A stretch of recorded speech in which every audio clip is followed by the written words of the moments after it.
Oui, c'est une fermeture définitive. Nous gardons toutes les options, mais nous n'avons aujourd'hui aucun plan de rénovation, de travaux. Non, nous conservons la propriété, mais nous n'avons pas de projet de réouverture. La confirmation est claire et nette. AFA, dans le décor fantomatique d'un hôtel totalement vide, Dick Bailey, le numéro 1 du groupe Intercontinental, explique pourquoi c'est l'établissement de Moorea qui est sacrifié. Après 5 conflits sociaux, le taux d'occupation de l'Intercontinental de l'île Sœur s'était selon lui écroulé, passant de 50 à 10%.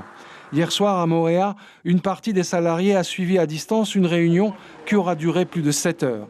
À la sortie, beaucoup d'interrogations restaient sans réponse et la question de l'avenir était inquiétante pour beaucoup. On a l'impression d'être sacrifié. On est le seul hôtel à être sacrifié dans la chaîne intercontinentale.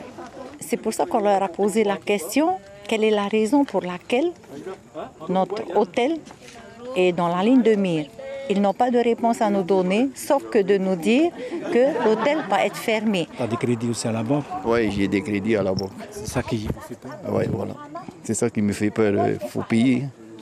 S'il y a plus de salaire, on ne peut pas payer le crédit. Là.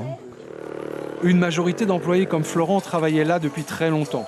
Pour eux, le groupe Intercontinental évoque des indemnités de départ 3 à 4 fois supérieures aux normes en vigueur dans le secteur de l'hôtellerie. Les syndicats mettent, eux, plutôt l'accent sur la quarantaine d'employés ayant peu d'ancienneté. Selon Dick Bailey, la fermeture de l'hôtel de Moorea donne 3 à 6 mois de répit à la trésorerie du groupe pour ne pas être obligé de fermer aussi l'hôtel de Faa ou celui de Bora Bora. Nous devons prendre des décisions déterminantes aujourd'hui pour sauver notre entreprise. Et quelque part, s'il faut couper un bras pour sauver le corps, eh bien c'est ce que nous allons faire. En 35 ans, nous n'avons jamais licencié pas un seul employé pour motif économique, jamais. Et c'est vraiment la mort dans l'âme que nous prenons cette décision douloureuse, mais elle est tout simplement inévitable si nous voulons conserver les 800 autres emplois de notre société. En privé, Dick Bailey se montre très pessimiste. Après déjà 3 mois d'arrêt complet, aucun signe de reprise n'est encore envisageable, selon lui.